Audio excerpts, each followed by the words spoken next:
I didn't scream when the lock clicked shut. I just stood there, in the dark storage room, holding my burning son against my chest, listening to my husband's footsteps fade down the hallway like he was leaving a hotel, like we were nothing more than a forgotten booking.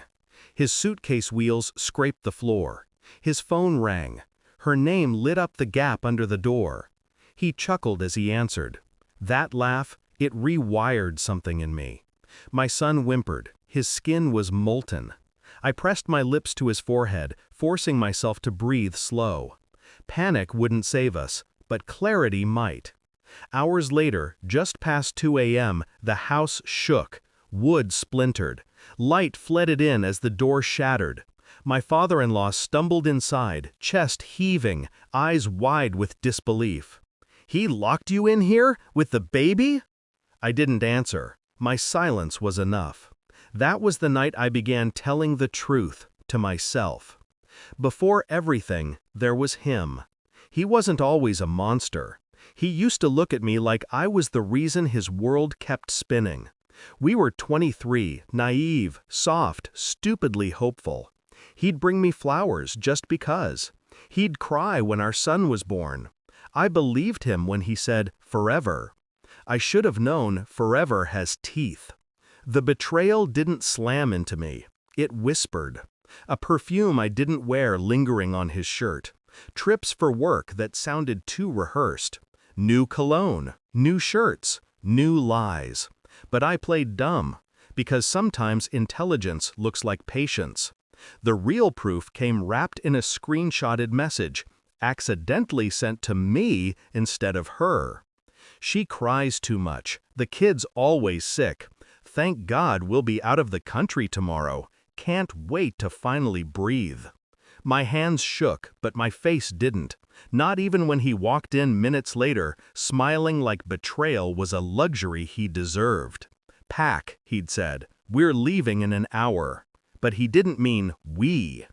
That night, after his father rescued us, he called me. Not to apologize, not to ask about his son. He called to scream. "Why are you telling my father lies? I put you in there so you'd calm down." I hung up, calmly, because my revenge had already begun.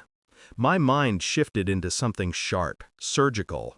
I documented everything. Photos, voice notes, medical records of our son's fever, a recording of his father's horrified reaction, the locksmith's testimony.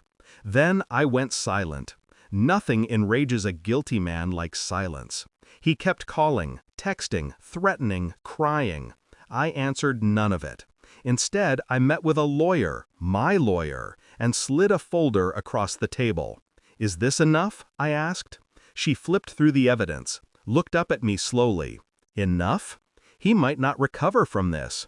I felt nothing. Or maybe I felt everything. The revenge wasn't loud. It was precise. While he drank cocktails beside his mistress, thinking I was trapped, powerless, waiting, I was taking him apart piece by piece.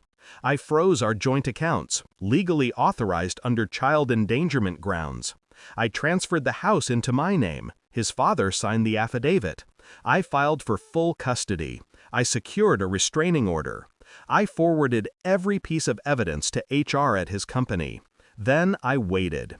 Revenge tastes better when served in silence. The climax arrived 3 days later. He burst into the house, sunburned and furious, finding me feeding our son in the living room. "You think you won?" he spat. I didn't stand, didn't blink. "I didn't think anything," I said. "I planned it." His face changed, slowly, like a man realizing the ground beneath him wasn't real. I handed him the documents. Custody, bank freezes, HR reports, witness statements. He flipped through them, breath stuttering, eyes widening with each page. "You're destroying my life." "No," I said softly. "You destroyed your own. I'm just handing you the mirror." Then the front door opened. His father stepped in. When he spoke, his voice carried the weight of lineage and disappointment. "Son, something has happened to your job." My husband froze. His phone buzzed. "Termination notice. effective immediately. I didn't smile. I didn't need to. Collapse is loud enough. The resolution tasted like freedom.